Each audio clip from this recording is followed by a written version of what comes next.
So now we know how to assign probabilities um, to the output from the last layer. And the last thing before we're going to start with the backpropagation is to implement a so-called loss function. So to measure the quality of the categorization of the data points from the neural network. And that's the point where I want to come back to entropy. And I said at the beginning of the last chapter that picturing entropy as a measure of order and disorder is actually not a good idea because it's very misleading.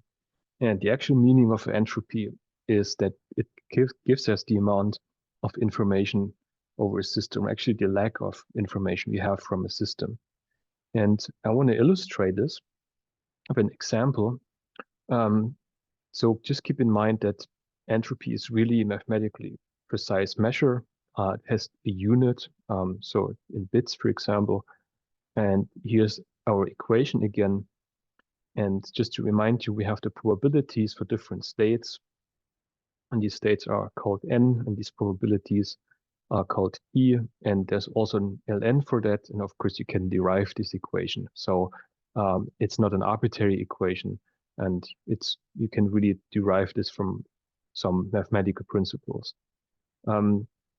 I don't want to show you how to derive this equation, but I want to show you the meaning of this equation so that you get some feeling for this equation, what it actually means. And let's actually stick to this example with dice. So let's say we have a die, a six-sided die, then we have 6 different states. So our n goes from 1 to 6. And for every event, we have a probability, which is the p sub n. And for a fair die, the probabilities are all the same. So in our case, if it's a six-sided die, it's 1/6 for every state. And of course, if you have an n-sided die, it could be more than, for example, if it's 8, it could be an 8 and so on. And now let's run a thought experiment. And let's say we have Boltzmann, the discoverer of entropy, and Einstein, and they want to play a game. So Boltzmann is rolling a die, and he wants Einstein to guess what the number is he rolled. And Einstein can't see it. So he has no information about the system.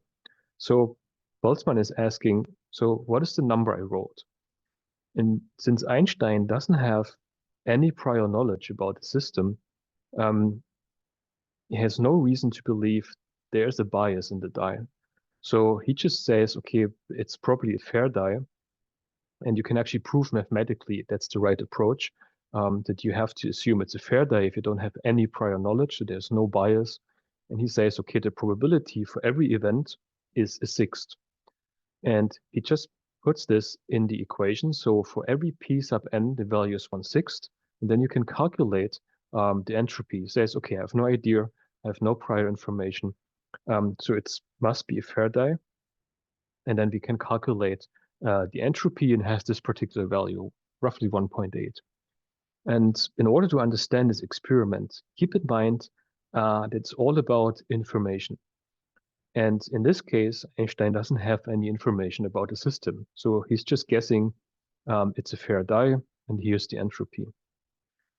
Then Boltzmann says, okay, I give you a hint. So he gives some information. He says it's not a 6. So Einstein has some information about the system. So therefore, he can rule out it's a 6. But there are 5 more states which are possible. Again, you assume that's a fair die. And again, there's a mathematical reason for that. So it's not just arbitrary. So if it's a fair die, then we have 5 more states. So the probability for every event is a fifth. And again, you put this into the equation. So for p sub 6, it's 0. For all the other events, it's a fifth. You calculate the entropy, and it's 1.6. So it's not 1.8 as before, it's 1.6. So the value is smaller if you add more information. And we can actually continue with that. So now Boltzmann gives even more information, says, okay, it's even not just a 6, it is actually an odd number. So all these even numbers can be ruled out. So therefore, P2, P4, P6 is 0. So the remaining states of the system is just P1, P3, and P5. Again, we have to assume it's fair die. So the probability is 1/3. And you put this into the equation, and the entropy value is 1.1. Again, it reduced the value if you add more information. Okay, so now Boltzmann is a bit upset, and he says, okay, it's a 5. Then Einstein says, oh, wow, then I know everything about the system. So I know, for example, that Pn equals 0 for every state except 5, because he knows it's a 5, so it must be a 5. So P5 is 1. And if you put this into this equation, then it turns out it's 0. And let's summarize this. So there's a certain value for the entropy if you don't know anything about a system. But if you add more and more information, you reduce the entropy. So, and if you have all the information about a system, the entropy is 0. So I hope that kind of illustrates how entropy is a measure of actually the lack of information. And that's very important to understand if we want to move on now, because we can use this as a loss function or as a quality estimator for the accuracy of our neural networks, of the accuracy of the prediction it makes. For example, if we know everything about a system, so just remember, you could rule out all the states except 5, so the probability that he rolled a 5 was 1, and the probability that it was all the other states was 0. That's the ideal case. That's what we want to have if we want to classify data with our neural network. And because then it says that for every data point, we know the exact state, so we know the class, and we can rule out all the other ones. So an entropy of 0 would be a good thing, because that would be a perfect classification. So we can keep this in mind as a measure of the quality of our network, because it corresponds to the amount of information. So entropy equals 0 is a good thing. A high entropy value is a bad thing. So let's return now to our neural network, and let's see how we can actually combine that and implement this in our code. So we had now two things actually. So the one thing was predicting the class. So that's what we did with the softmax layer.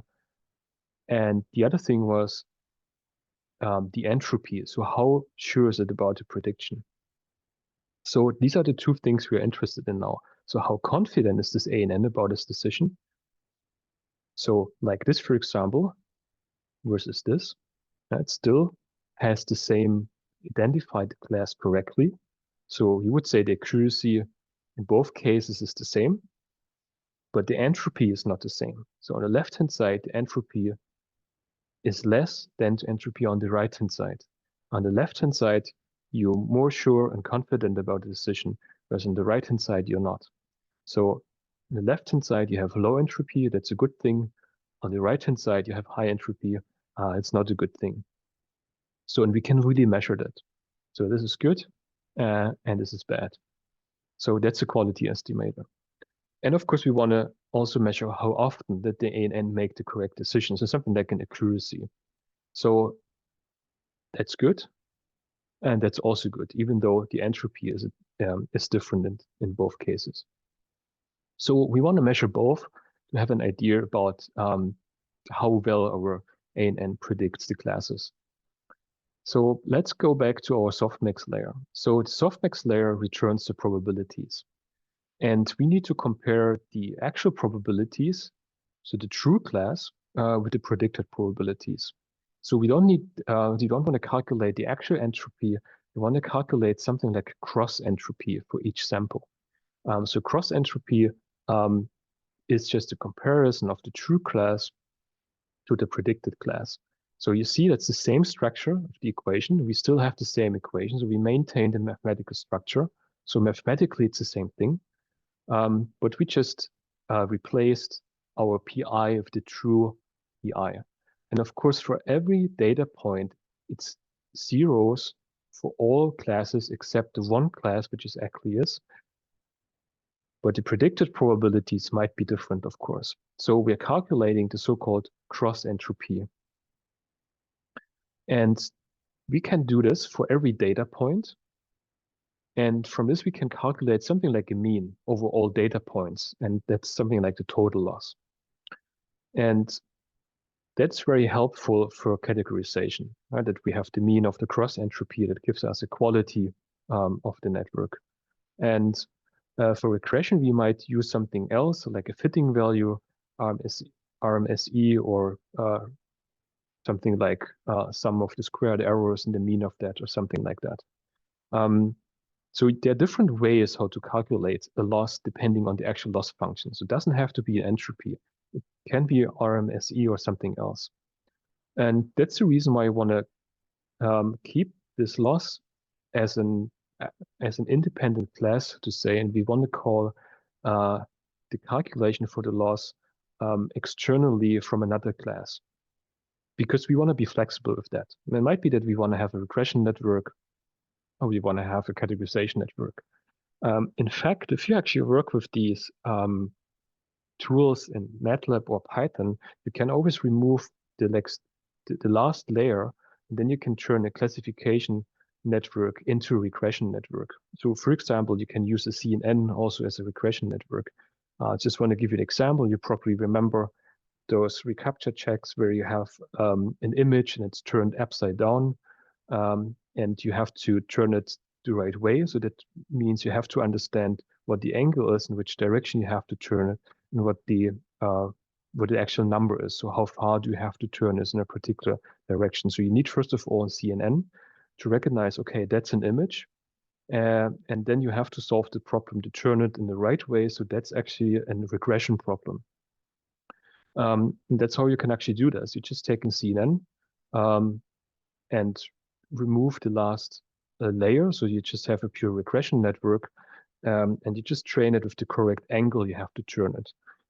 I actually did this once myself, and it turns out, like, if you have 150 to 180 of these images, the result is actually accurate enough to pass this test.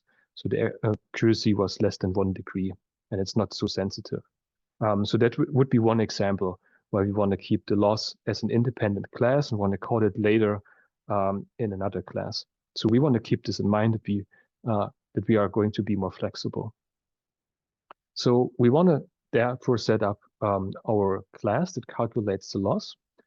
So we just define a method that we just call calculate, and it receives an output from another function and the vector y that is the class vector. And what is this output and how does it work? So this output is the output from the softmax layer.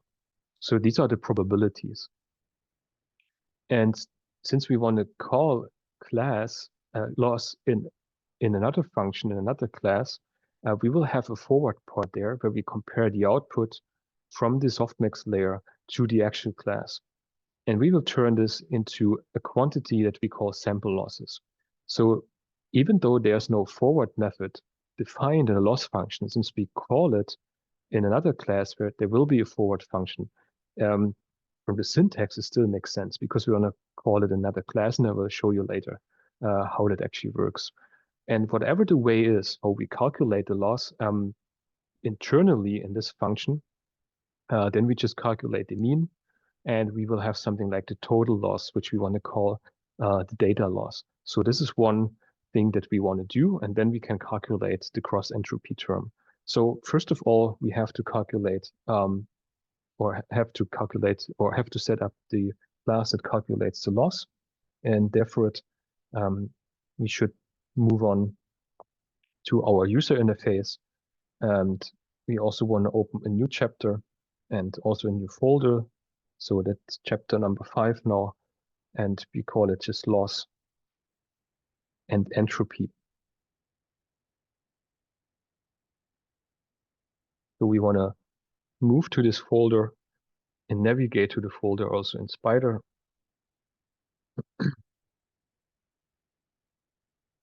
And we also want to save this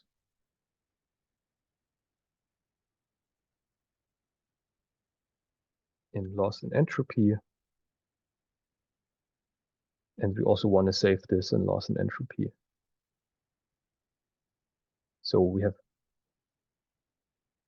to save it here first of all, because what we done earlier, and then we save this.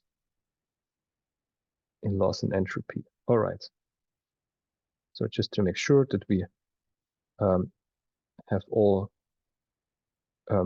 the modules that we need. So here that's our neural network, the softmax, the ReLU, and the layers. And then we have our test function with the data set and all the other layers. All right. So let us now implement this particular class.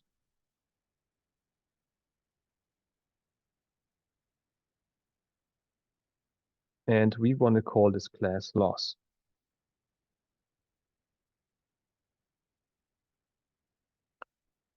And we define a method that we call calculate. And of course, we need self. And we get the output, which is the output from the softmax layer. And we probably also should write this down as a comment, as a note. So output is coming from the softmax layer.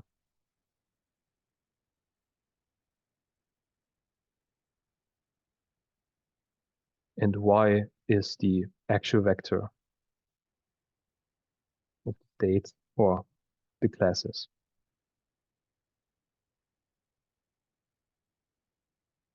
Which also can be a matrix, but I will come to this point. And then we want to call loss in a function that calculates the cross entropy. And it will return so-called sample losses.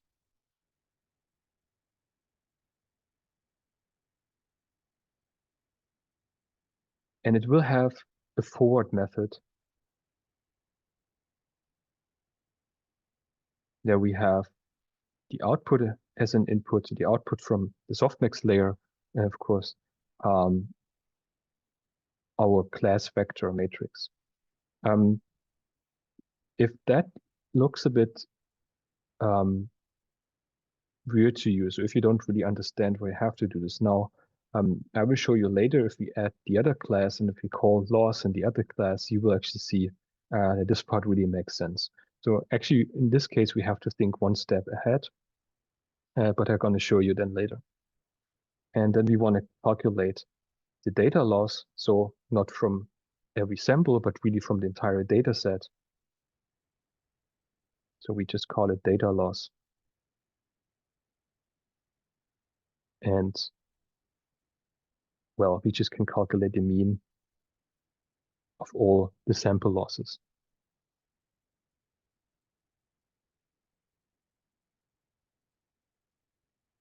So the sample losses coming from the cross entropy, we will call loss in the class that has a forward method where we calculate these losses. In our example, with the cross entropy, but can be anything else, but it will return the sample losses, whatever the loss function is that we define, and then we calculate the mean, and it returns the data loss.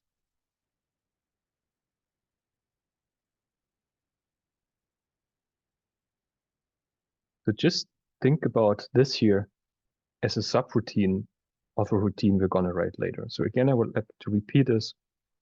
So we want to be free in calculating the losses. So we have an output from the softmax layer, then we compare it to the actual class vector matrix.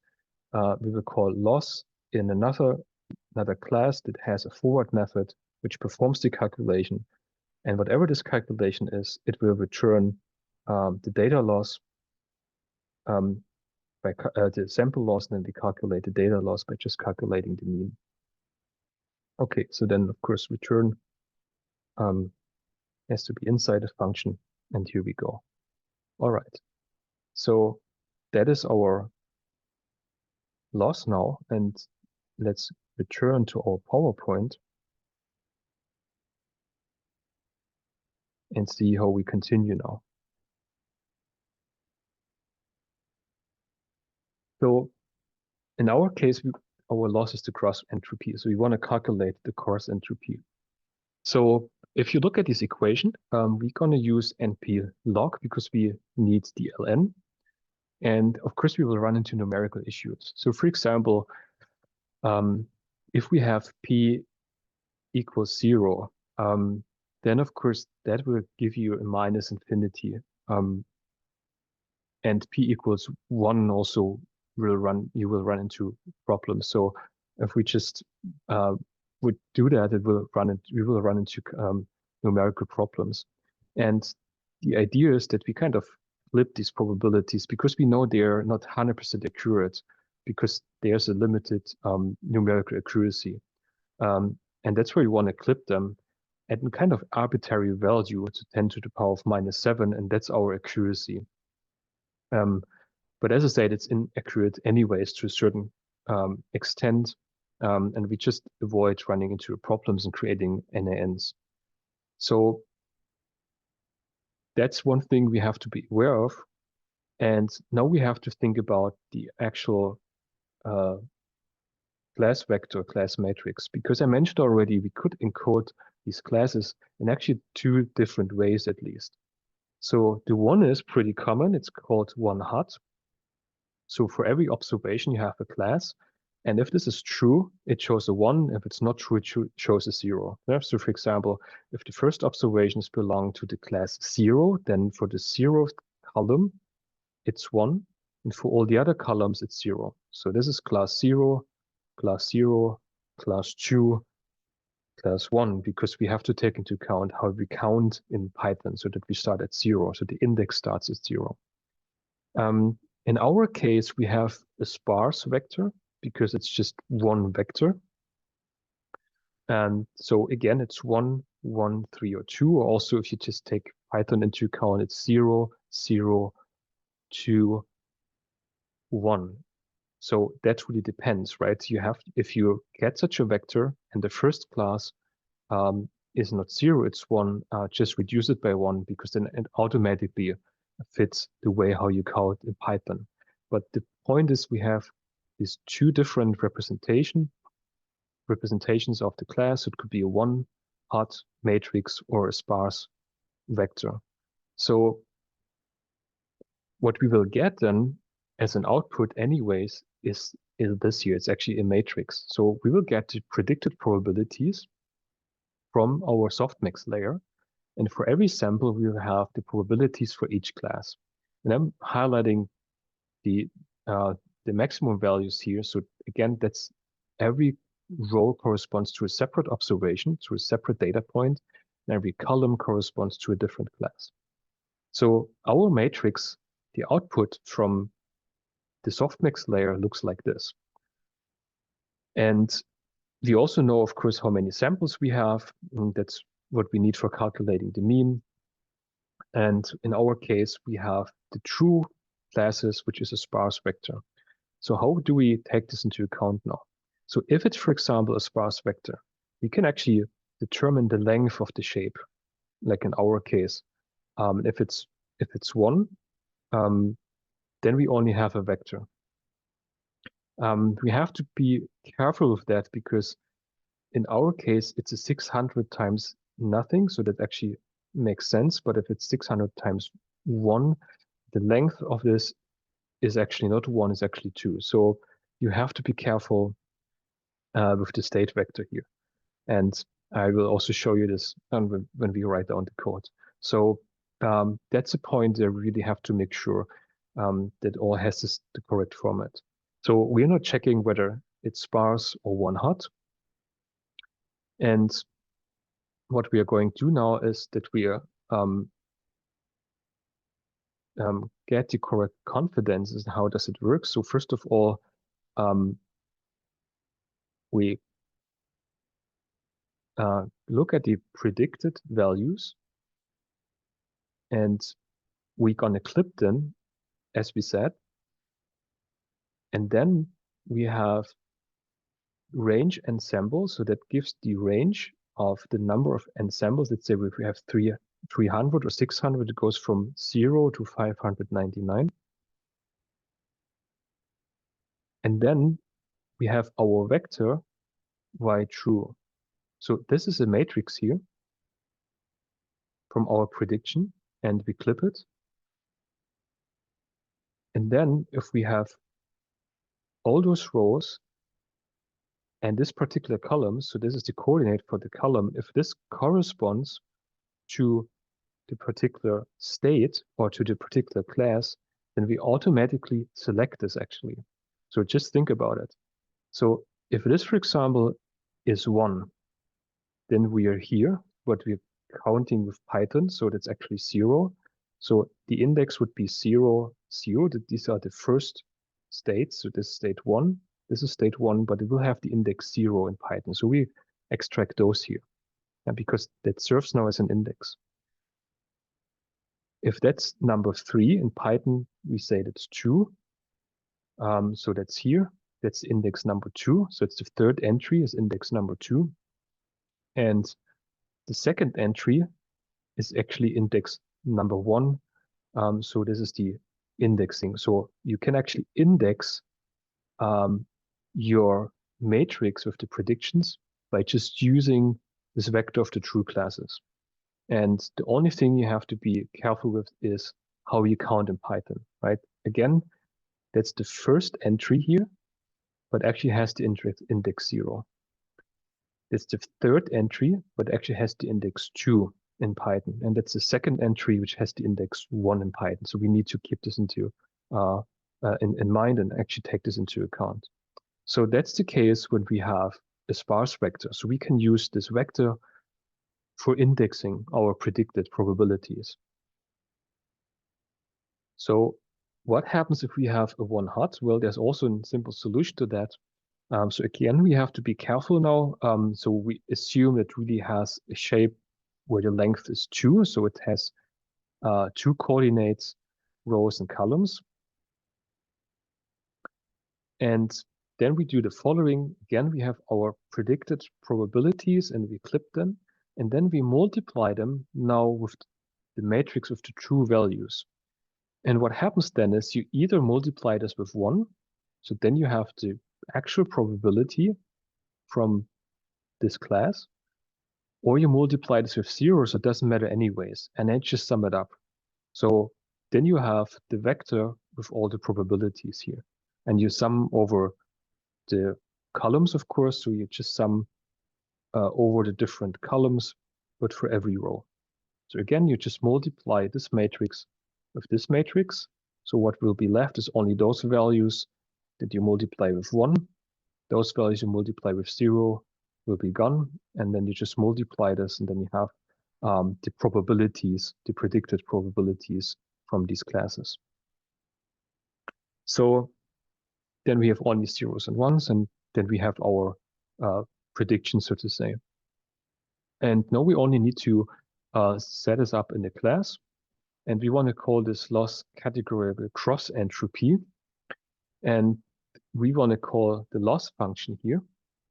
And because this is where we want to calculate the mean at the end.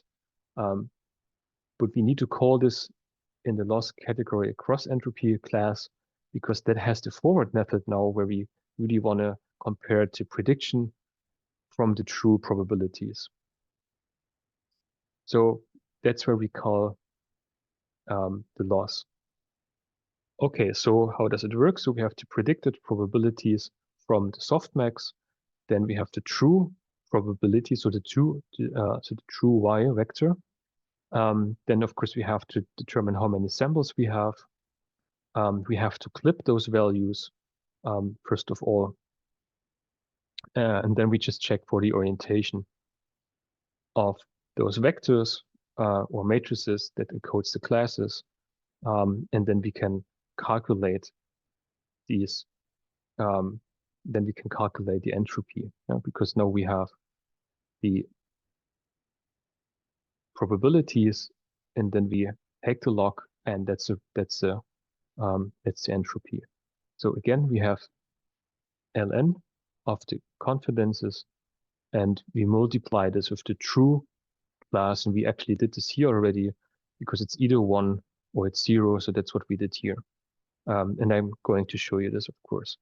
All right, so that is pretty much it, and then we return the likelihoods. And again, this is the forward part that we're going to call in the loss function. So the idea is that we just then implement this and then calculate our entropy and our loss. So therefore, let's go back to our user interface.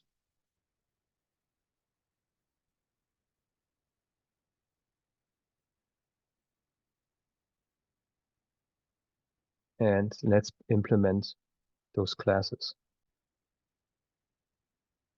So let's apply a few modifications before we continue with our new class, loss categorical cross entropy. And what I want to do now is that we remove this part here because our actual input would be x now, and s then is the shape of x. And we want to keep the number of input neurons, but now since we know that we have 3 categories, the number of output neurons should be only 3. And before we implement our new class, let me just run this again, and then just let's take a look at the output of our activation function. So let me just quickly change this typo here. So of course that has to be x now. So we determine the shape of x.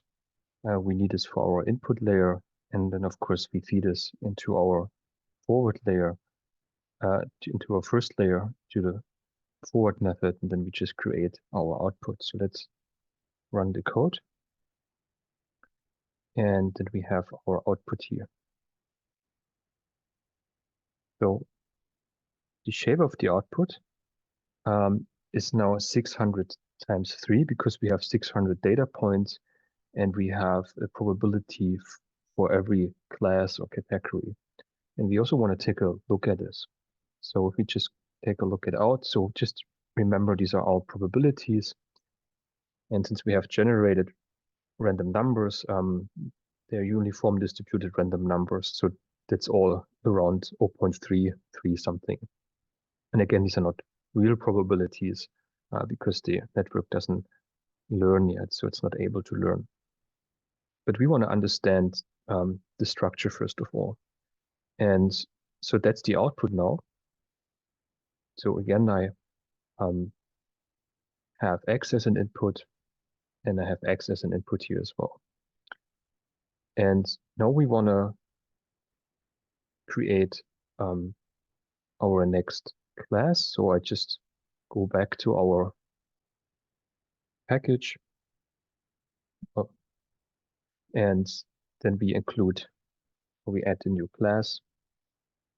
And this class now is called loss categorical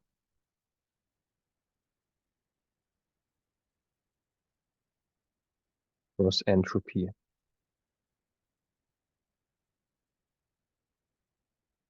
And we want to call this function loss. And in the forward method,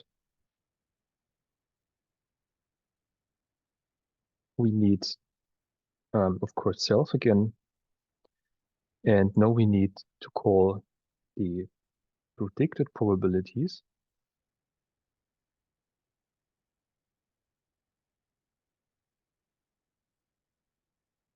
Which we get as an output from the softmax layer. So that's what we get here. These are the predicted probabilities I just showed. And of course, we have the true probabilities.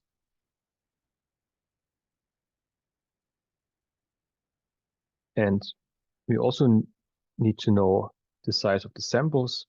So let's call it n samples. And you can do this with Lang probability. Actually, you have to be careful with that because the number of samples is actually the number of of rows.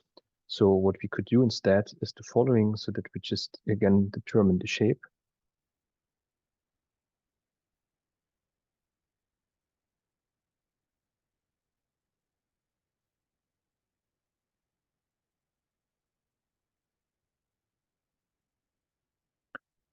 And then instead of the length, we just take the first entry of the shape, which is the number of rows, so that's the number of samples.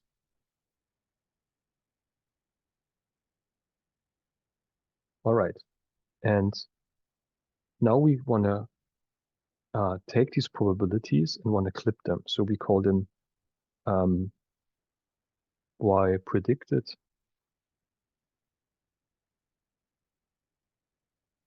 clip,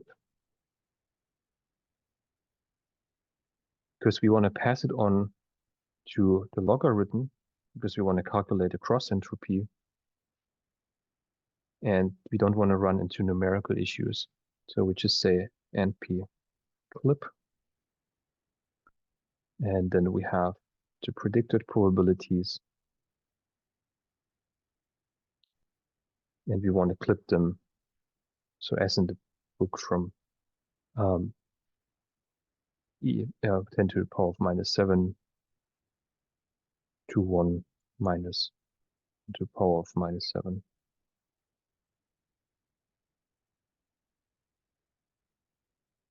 So we haven't done anything yet. We just clipped it, so to say. And now we have to make sure that we calculate the cross entropy correctly. So we have to compare the predicted probabilities to the actual classes. And now we have to make this, have to distinguish between the different vectors, or how the class is coded. So whether it's a sparse vector or it's a one-hot matrix. And one way how to do that is the following. So we just say, we just determine the length of y true and the shape.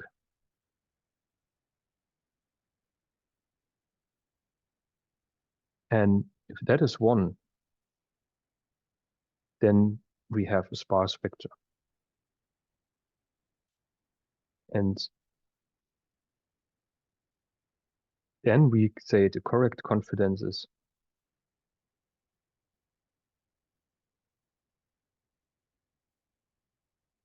the following.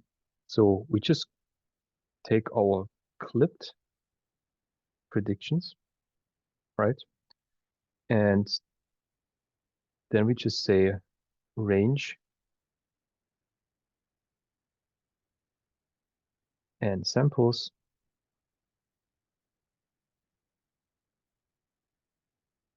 And then we index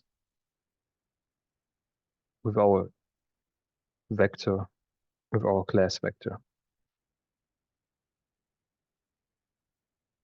And then we can actually use this to calculate the cross entropy. And I want to illustrate this before we run and compile the code. So let me just go back to our vector y. And if you look at the shape, that's the shape. And if we look at the length of the shape, it's 1. However, we have to be careful. So it's just in case you have a vector like this, and let's call it yr for reshape. And let's say we have a vector that looks like this. So we reshape the vector. And we reshape it this way. So length y times 1. Then our vector looks like this. And if now I determine the length, it has 2. So we have to be careful with that. So our vector looks like this, and it has the length of the shape is just 1. But if we have a vector that looks like this, you can't really see the difference. If you look at the vector itself, you can only see this with the shape. So you have to be careful with that. And maybe you should actually write a comment. So maybe you should write something like, be careful.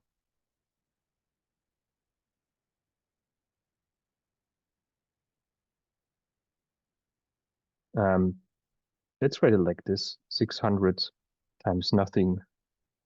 So where it's empty versus 600 times 1.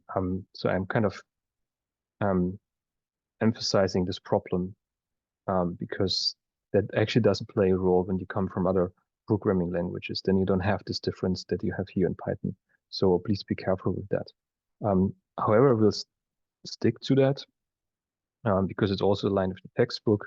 But just be careful that the vector, if it's a sparse vector, that the length of the shape is really just 1, so that it really has this kind of shape here, and not this kind of shape, because you can't see the difference if you just opened it in the variable explorer. And now let's try to understand what it actually does. So in our case, and let me just do this in the console. So the number of samples, in our case, it's 600. And our true vector is just called y. And the predicted values y, they come from the output here. So of course it hasn't been clipped yet, but it still has the same structure.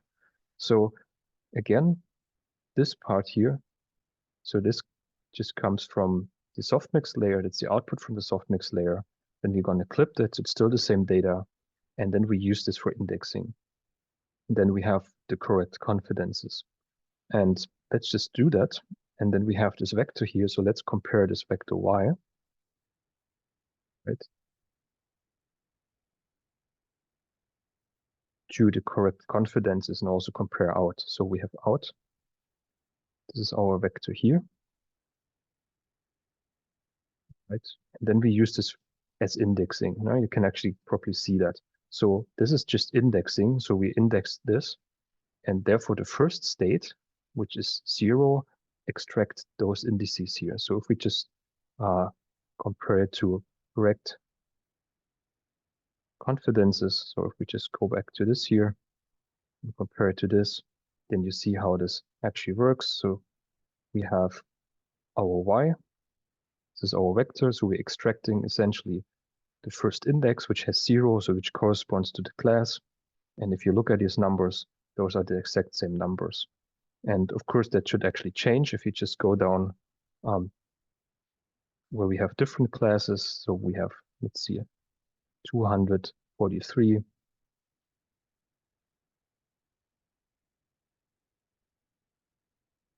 I don't want to really show you that.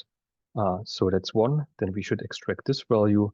This is 1, and we should extract this value. This is 1, then we should extract this value. So we should have the very same values. So 243. And we're almost there.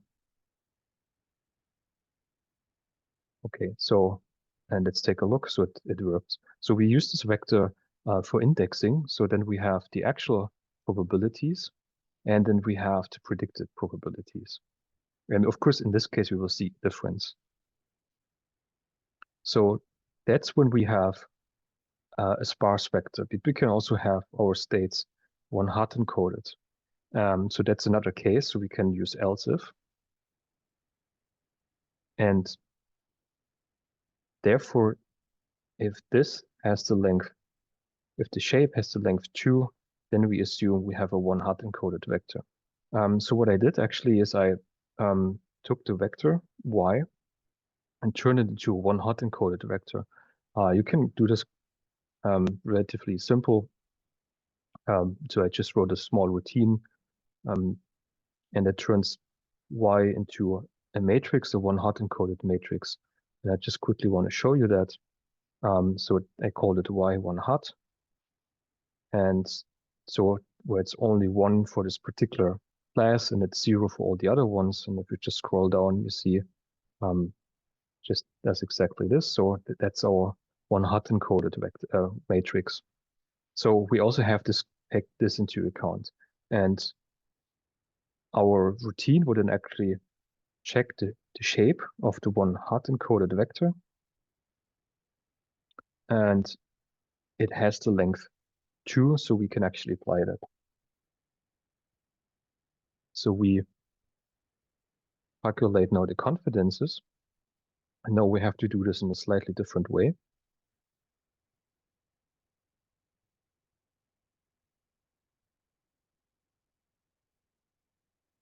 So we have our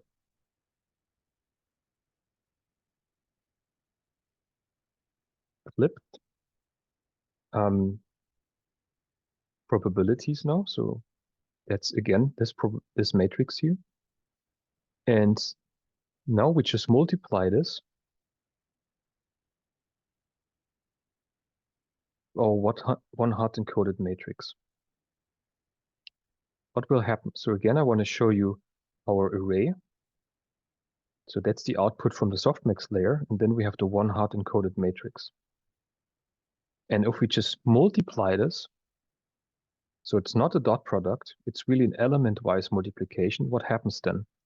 For the true class, which is switched on here, I multiply this with 1, right? So it's the true class times the predicted class. And if I multiply this with 0, then those parts disappear. So what is left is only the value that corresponds to the true class. So that's the probability from the softmax layer, and this is the actual true class, so also the probability. And of course, it has to be either 1 or 0, and this is what we get from the softmax layer. And ideally, it's also 1 and 0, but of course it won't be. So for example, if this is 0.9 and this is 0.05 and 0.05, what will be left is the 0.9.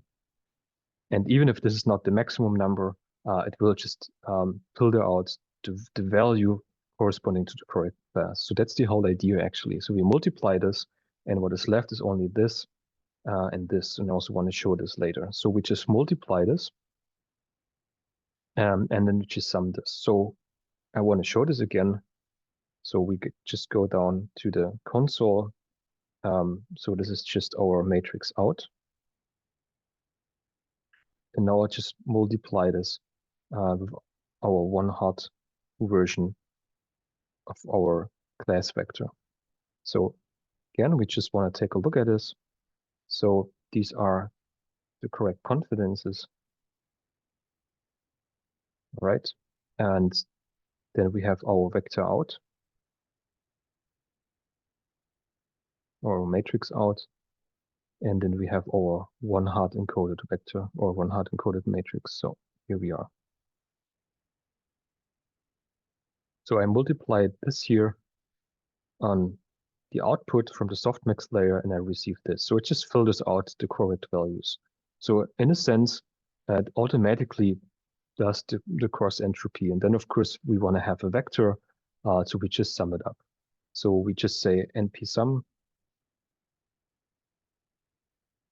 Of course we have to sum it in the right direction. So again, if I look at the output here, I have to sum it through the columns for every row.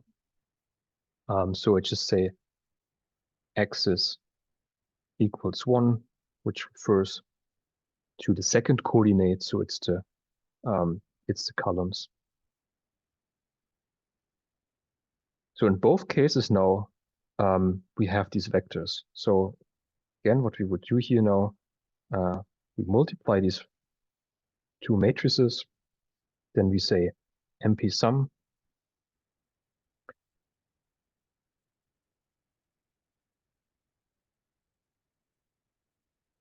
Axis equals 1.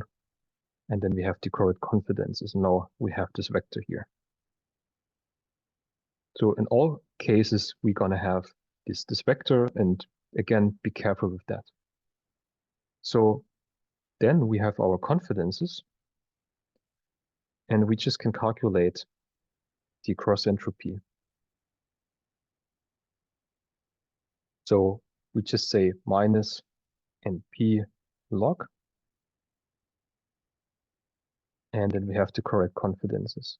So remember, the cross entropy was the log of the prediction, and that's what we got here, times the probability of the class.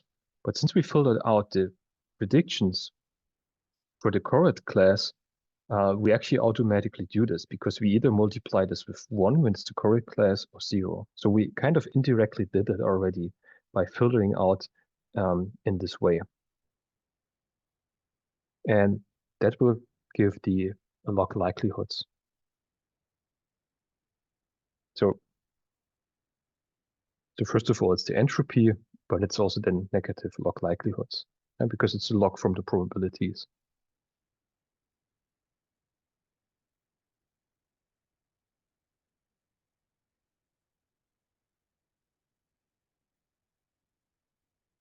And of course, we want to return that.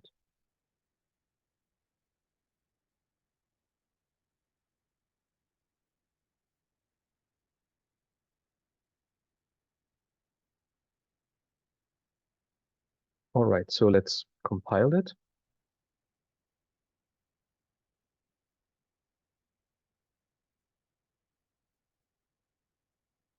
And then we also want to test it, of course. So let me just quickly go back to the PowerPoints and show you what we just did so that we just kind of summarize it.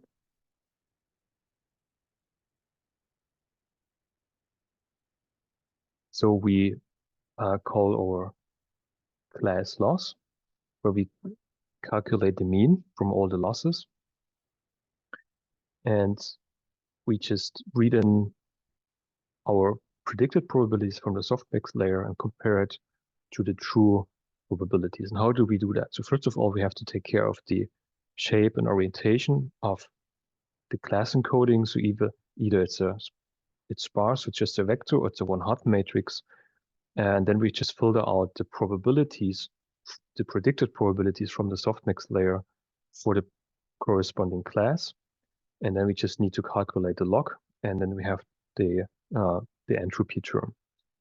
So again, by filtering out in the correct way, we automatically run this equation, right? Because it's the log of the predicted probabilities, and then we just multiply this by the actual probabilities, and it's either 1 or 0. And since we filtered out in the correct way, it's just 1, so we don't need to write it here. So it's actually a clever way how to do that. All right, so this part is actually done. And now we can add this to our ANN. So we have our output from the softmax layer. And then we can actually look for the predictions where we just look for the maximum. So we have our output, and then we look for the maximum in each row across the different columns. And that gives me the predictions. So for example, if you just take this matrix here, you look where the maximum is. So that's why we have argmax. So the maximum is in the first entry, so it has the index 0, and you want to look at the maximum for every row across the columns. That's why you have x is 1 again. So that gives you the predictions from the probabilities. So that gives you the largest value, and that works already. And then we can compare the predictions to our actual classes. So we, for example, can just say and see, okay, where is this statement true? So where is the argument of the maximum equal to the actual class? So again, it's like indexing. And of course, we have to make sure that it's not one hot. So we just take a look at our vector. If it has the shape 2, it's one hot. And then again, we just look for the maximum, which returns a vector again. And if we compare these predictions, to the actual vector and calculate the mean, we have something like an accuracy. And that's what I also want to quickly show in the code. And then we have these two quantities. So we have the cross entropy and we have the accuracy. So we know how certain the neural network is about its decision, and also we know how often it made the right decision. So we just need to include this now in our function where we just run the test. So we just call the loss function. Then we take the output from the softmax layer, compare it to the actual vector, calculate the loss, and then also calculate the accuracy. So let's do that together. And let's go back to our user interface.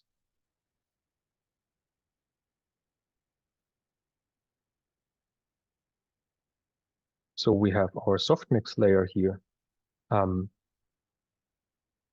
now we, first of all, call the new network. So because we have added the other class, and let me also make some more space here.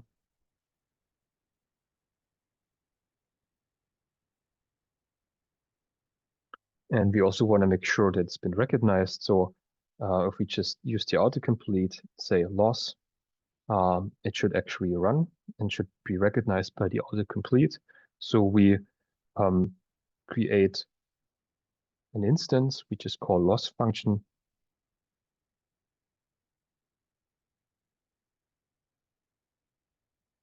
And you also see it, it's part of the package now. So we have our loss here and we have our loss function. So we can copy and paste that and add this here as well. So we have our activation output, and we want to compare the activation output to the actual vector y. So we say loss function. And what do we have in loss function? So we have the forward part and we have the calculate part.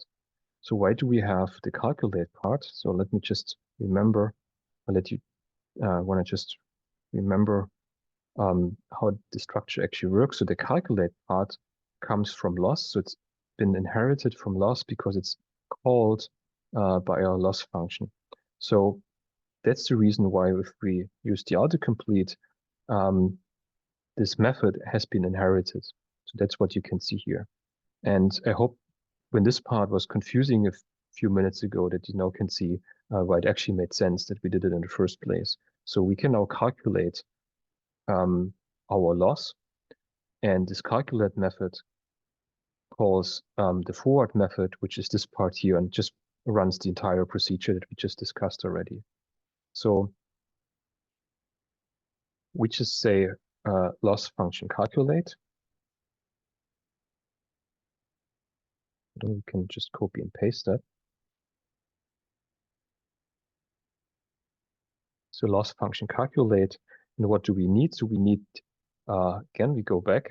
So we need the predictions. Again, it calls calculate from loss, and loss calls the forward from the function it has been calculated from. So we need the predictions and the true values. And the predictions just come from the output of the loss function, sorry, of the softmax layer. All right. And then we have our vector y. And this gives us the loss.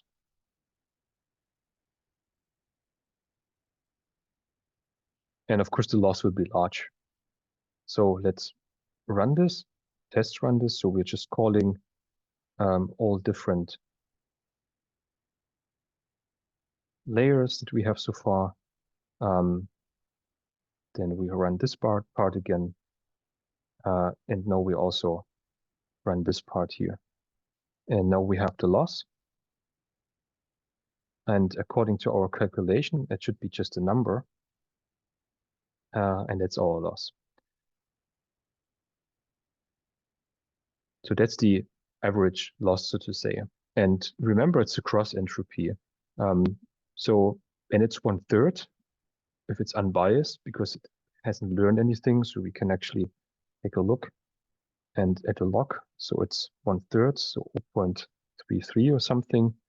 So it's pretty close to the theoretical value. So which makes sense because we just started with random numbers. So we can calculate the loss.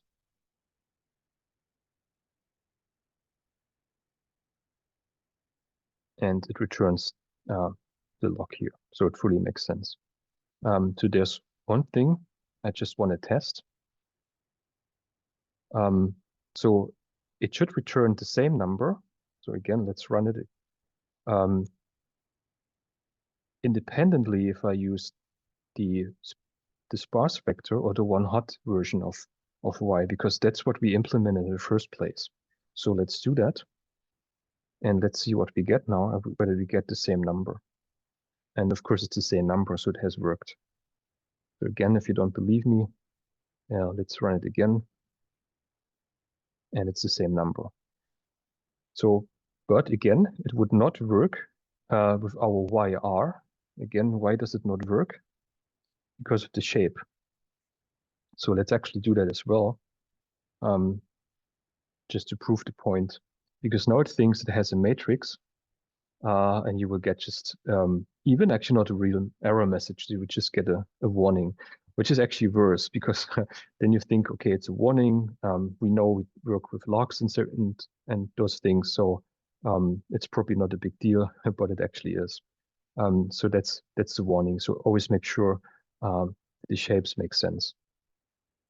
Okay, so we have the loss function now, and we now know the entropy in a sense for the entire sample. And in principle, if we want, we can also just look at the entropy for every data point, so to say. So this quantity gives us how certain is the network of making its decision. And now we want to measure how often the network was correct with the decision. And that's where the predictions come into the game. So we just say predictions. And what was the idea? So we look at our output and we just look where the maximum is. So we just say NP argmax. All right. And of course, we have to do this row-wise, so across the two different columns. So we say axis equals 1. And then we just get the indices where the statement is true. And of course, in our case, since we haven't optimized anything, it's completely arbitrary. So in 1/3 of the cases, statistically actually should be right because we have only 3 different classes. So these are the predictions, and we want to compare these predictions with the actual vector, and in order to have something like an accuracy. So what we do now is the following. So if the length, and again, we use the shape of y shape equals 2, then we have a one hot encoded matrix, so we don't have a vector. And we have to turn it into a matrix. So then we say y equals NP max, sorry, argmax. So we look for the location where this is true. And we do this along the columns for every row. And I want to illustrate this again. So let me just do this in the console. So when if we have one hot encoded vector, so our y one hot, I don't want to overwrite y, so I just call this y test. So it looks where the maximum is and it returns the index again for every row along the different columns. So I should get the corresponding rows for every column. So I should get a vector at the end. So I have y test, which actually should return y. So again, we could have a one hot encoded vector. All right, like this here. And however, we want to turn it into a sparse vector. So now we look for the maximum, for the index of the maximum. So like in this case, the maximum is always in the first index, which has 0. So it takes 0. If we go further down, the maximum is in the second column. So it has the index 1 and it has the index 1. So it kind of worked. And in principle, it's the same vector that we have here.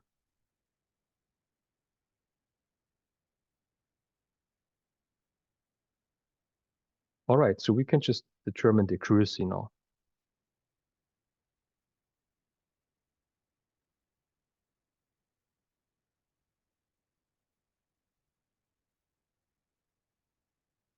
And then we just say, okay, where do the predictions equal y? And this gives us the accuracy. So again, so we have these predictions here. So let me also just show this again. Again, they are kind of random. And now we want to see where this statement is actually true. So where the maximum, where the index from maximum equals the actual category. And sorry, it's a logical operation, so it has to be two equal signs. So again, I create this or run this here. So I run this line, and then I can determine the accuracy. And the accuracy should be 1/3 because we are still dealing with random numbers. They're uniformly distributed, and there are 3 categories. So accuracy should be 1/3, kind of. So again, just returns where this is true. And in 1/3 of the cases, roughly, it should be true. All right, so we now included both quantities. So we have the loss calculated from the entropy. That gives us a measure of how certain the network is about its decision. And we also have the accuracy that gives us a measure of how often it made the correct decision. So we save it here, and I want to go back to the PowerPoints, and we just want to conclude this.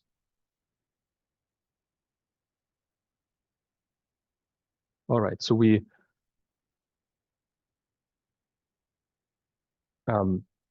just feed in the spiral data set. Then we called the loss function, and then we use the loss function to calculate the overall loss. And we also calculated the predictions. And that's pretty much it. So now we have all the quantities, and we have a so-called objective function. Actually, we have 2. We have the actual loss function, so the entropy, and we have the accuracy. So we want to decrease the entropy. So ideally, the loss is 0. And we have to increase the accuracy. So ideally, the accuracy would be 1. So we have actually 2 quantities that we have to optimize. And now, of course, we have to teach the neural network how to optimize and how to learn. And that leads us to the so-called backpropagation, which will be the next chapter.